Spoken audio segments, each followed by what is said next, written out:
Charlotte's Web. When was the last time you thought about the book Charlotte's Web? We were made to read that book and watch the movie about Charlotte's Web. It was authored by E.B. White and was actually a part of our mandatory curriculum in America's public school systems. And it wasn't any real educational value that could be taken away. In fact, most second and third graders thought of it as rather boring, and we didn't even realize what the experience was. But I want to share with you the subconscious trauma about Charlotte's Web. And because I've been examining different children's narratives and poems, I didn't remember I even came into some suppressed trauma or repressed trauma myself. So I want to share the journeys and discoveries that I've been going through. So let me just recap. So Charlotte's Web was a story that took place on a farm in Brookline, Maine, here in New England. And on this farm lived Fern, a young girl named Fern. She lived with her parents, and after Fern had learned that a young pig would be slaughtered for being too cute and too little, he was referred to as a runt, and he was unable to bring in any proceeds to the farm. So what Fern did was stood up to her dad and, begged to not have the pig slaughtered and said that she'd take care of the pig. And she named him Wilbur, okay? So, off went Fern. She started to feed Wilbur. She started to showcase him off to her friends and cared for him very much, okay? Now, at this point, he was actually sold to her uncle, Mr. Zuckerman. Okay, that's Charlotte's uncle, and he had given Wilbur a safe place to live, plenty of good food. Several other farm animals were already present, and Wilbur bonded and became, a friend to these other farm animals. The other farm animals were very welcoming to him, okay? But what happened is the oldest sheep on the farm discloses to Wilbur that Mr. Zuckerman was fattening him up in order to slaughter him for a Christmas dinner and make bacon and ham from him, okay? So, overhearing the conversation, a small spider named Charlotte, who is the star of the show, hence Charlotte's Web, okay, so she introduces herself to Wilbur, okay, and says, "My name is Charlotte A. Cavatica." Okay, so let's just decode Charlotte's name real quick, all right? The name Charlotte means free, okay? It means to be free, as does the name Charles, which means free man, okay? And the word Cavatica has a strange definition as well. It means to dwell or belong or to be born in caves, okay? And also one who lives amongst cave-born species can be considered a Cavatica as well, all right? And it sounds a lot like Vatican, doesn't it? Cavatica, Vatican. But anyway, those Vatican people, they shortly, crawl up into every conversation these days, and they really do act really untamed, like some sort of species. But in any event, so after Charlotte introduced herself, okay, to Wilbur, she basically tried to cheer up Wilbur, okay? She tried to cheer the pig up by telling him that she would think of a plan. She says, "I'll think of a plan to save your life, Wilbur." And Wilbur was pretty hopeful, but very worried, okay? He was really sad. And as the reader or the person who was watching this film, you felt sad for the pig as well, okay? So Wilbur couldn't see any light at the end of the tunnel, or the cave, I should say, because, Charlotte was such a small barn spider that Wilbur couldn't see how, he could be saved. But in any event, Charlotte goes ahead and she starts to weave webs with words in them, okay? And in disbelief, this makes Wilbur quite the attraction. All right, Fern runs. She tells her mom about what's happening down at the farm, and all of these miracles start to happen, and Wilbur seems to be quite the sensation, okay? And it's buying him time from being slaughtered, just like Charlotte promised, okay? So Wilbur was very grateful, for the times that he was having. And as the author states, naturally, he believes that bugs are a lot smarter than humans, okay? So Charlotte starts to she starts to weave all sorts of words inside of her web, okay? And everyone thought it was a miracle, okay? And so, but in any event, she even weaved a series of letters, COGL, and the title of that is from the Star Spangled Banner, the German version. So there are a lot of hidden meanings within Charlotte's Web, okay?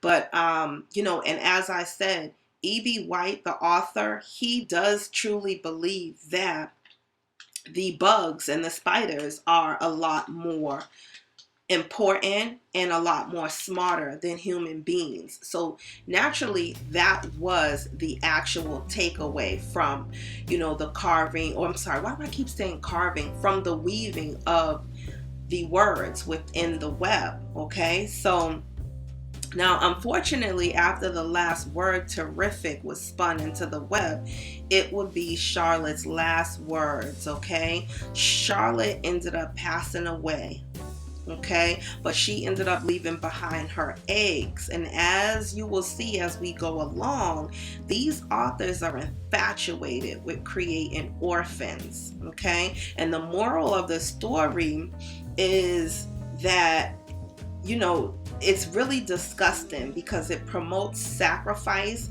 and it promotes the spirit of orphans, okay? And also it's a symbol of lack of freedom, okay, for what they wanted for America since 1952, all right? So we have a pig who was the human, speaking the English language, having feelings, he's worried about death, only to have his friend Charlotte die. And, she sacrificed herself to keep him alive, but ended up leaving her offspring, which Wilbur did raise, okay? And so, I kept trying to figure out what is the moral of why we needed to read and watch Charlotte's Web when we were children. And, every sort of detail that I looked into just kept talking about friendship and sacrifice. Why does a small child need to know anything about sacrifice? Okay, we shouldn't be sacrificing anything. We shouldn't even know the word sacrifice as a 7-year-old. Okay, that is my opinion. But in any event, E.B. White, he was a Bohemian Club boy member. Okay, and it states very clear that, weaving spiders come not here. That's the motto of Bohemian Club members, okay? And Bohemian Club was founded in 1872. And you cannot be a club member unless you are going to make a 100 to 200 year difference in the lives of Americans, okay? So, lots of governors, politicians, and presidents, are created there. Well, I wouldn't say they're created, but they come up with the theme of who's going to be the next president at Bohemian Grove. And the author, E.B. White, was a Bohemian Grove club member, hence why he was able to, make such a impact on American school children for all of those years, okay? And then we have the owl, and the owl is another symbol for the occultics, okay? And we'll decode the owl another time, but certainly it's also related to Shakespeare as well. Shakespeare used that motto, the quote, weaving spiders, come not here. Hence, you long-legged spinners. Hence, beetles black, approach not here. Warm worm nor snail do no offense. And that's an end quote. Now, that poem was called Midsummer's Night Dream Cobweb, and that was by Shakespeare. So owls are associated with, a lot of offenses that occur at nighttime under the cover of dark, okay? So we have, sacrifice, we have trauma, we have subconscious programming, all into the curriculum of 7-year-olds. But I do want us to take a look at a few more programmings that was produced by Disney, because Disney is the one who created the actual film for Charlotte's Web, okay? So the book was created by E.B. White, but the actual film for children was produced by Disney, okay? And we're gonna look at exactly why Disney promotes so many productions where they're leaving children without parents due to traumatic deaths, okay? And exactly what these sacrificial films are about, okay? Under the guise of being children productions. And the first one that I want us to take a look at is, let's take a look at Bambi, okay? Let's look at Bambi, okay? And now in Bambi, look here, we'll see within Bambi that there is symbols of the owl, okay? We have the owl, we have the butterfly, and we have a rabbit, okay? So those are 3 cold-blooded occultic symbols right from the start of the cover of Bambi, okay? So Bambi was created, August 2nd, 1942. We were introduced to Bambi. And he was just the most adorable little baby deer ever. And we watched him come into the world. We watched him take his first steps, only to bear witness to him losing his mother tragically, okay? So the audience members spent 40 minutes watching Bambi interact with his mother, and then she was actually shot and killed by a hunter, okay? And that was pretty traumatic, okay? And the consequences were extremely overwhelming, for small children to have to witness that. You just have this feeling of despair and confusion. I can't imagine, what a creator could be thinking about, representing such a traumatic death of a parent inside of a children's film, okay? And after Bambi, found that his mother had been shot, he had crawled, and cuddled up next to her, just a helpless little deer. And it was very, very traumatic, okay? And so these are the kind of things that we have to be mindful for our children in the future, because we went through this programming in the past without even realizing that we were being introduced to death. We were being introduced to orphanage, the spirit of orphans, okay? We didn't even know what death was. Most of us hadn't experienced death in our families until we saw these Disney films. And I just wanted to go over them with you. And the second film I want to talk about is, The Lion King. Okay, so we'll see another influence of the orphan spirit within The Lion King. So in The Lion King, we have Simba and Mufasa. Okay, so Simba is a little baby cub boy, and he actually had witnessed the homicidal tendencies of his uncle Scar.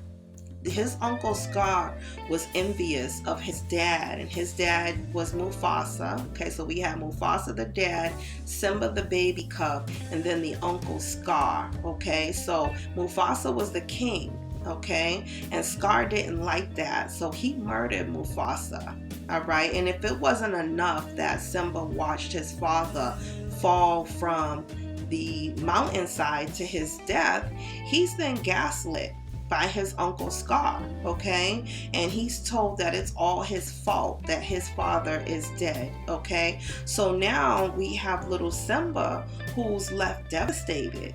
He's depressed, he's confused, and here we have another orphan, all right? And Simba crawled under his father's paws, sort of just the same way as Bambi cuddled up next to his mother, because he didn't know what else to do, okay? And so, this is another Disney film that we had to witness a small child where, his father was taken away from him, okay? And I don't understand why Disney's so infatuated with creating orphans. I mean, it's downright scary, In doing my research, it could very well be that Walt Disney lost his mother unexpectedly, okay? So his mother, Flora Disney, had passed away on November 26, 1938, at the age of 70. But I mean, Walt Disney was a very grown man. So you would think that because he even knows how it feels to not have a parent, that he wouldn't want other children to feel that. But I guess not, right? So the second Disney film I want to talk about is Finding Nemo, okay? So Finding Nemo, he was the cutest little clownfish, a Ocellaris clownfish. He was orange and white with these just big engaging eyes, and unfortunately Finding Nemo loses his mummy, okay? His mother's name was Coral, okay? And before he had ever had the chance to be held by her, to meet her, look her in the eyes, Disney killed off Nemo's mom, okay? And that was immediately in the opening scene. So if you blink and, you could actually miss it. That's how quick it happens at the rolling start. They traumatize the child as soon as Finding Nemo starts, okay? So now we have a dad who doesn't have, his partner anymore, okay? Not only did the barracuda kill off the mom Coral, but the barracuda also killed off the offspring. So it was eggs that she had laid, and the only egg that was saved was actually Nemo. So Nemo's dad was able to save him, and it was him and Nemo. So this programming that Disney puts the children through, now you have a widower, you have a young man who doesn't have his mother, and then you have the father who doesn't have his partner or his offspring, okay? And that's very confusing for a child to have to witness that. And it's exploitation. In the past, when they used to talk about exploitation cinema, it would be looked at as if it was this low budget film, with these, Z-list actors. But as we can see, that's really not the case. You can have exploitation and really well-known film developers like Disney, okay? So speaking of Disney, I told you all last time that I would talk about the differences between Disney World and Disneyland. And so I wanted to just talk about that really quick, okay? So Disney World is a very huge place, okay? It has 4 theme parks, okay? We have a Magic Kingdom, which is a theme park within Disney. We have the Epcot Center, okay? That's in Disney World. We have the Animal Kingdom inside of Disney World, and then we have Universal Studios within the Disney World. And as we know, Disney created a whole lot of bereavement for children, okay? Because not everyone handled things the same. all right? And if we could just code out the word beret for a minute, and those are the first 5 letters of bereavement, and that means to have a heavy heart, okay? That the heart is really heavy, okay? And then the next 5-letter word that attaches to beret would be reave, so bereavement. So the word reave means to pillage, to rape, to excessively take from someone. So it's really odd that they have adolescent bereavement attached to, raping and taking a child, and creating an orphan out of them. But if you or somebody that you know has been affected by a loss due to Disney's traumatic exploitations, there's a lot of things that we can do to change the narrative. So if your child was a lover of Finding Nemo, then you can spend some time with him or her at the aquarium. Let them see that there are beautiful fish that are still alive.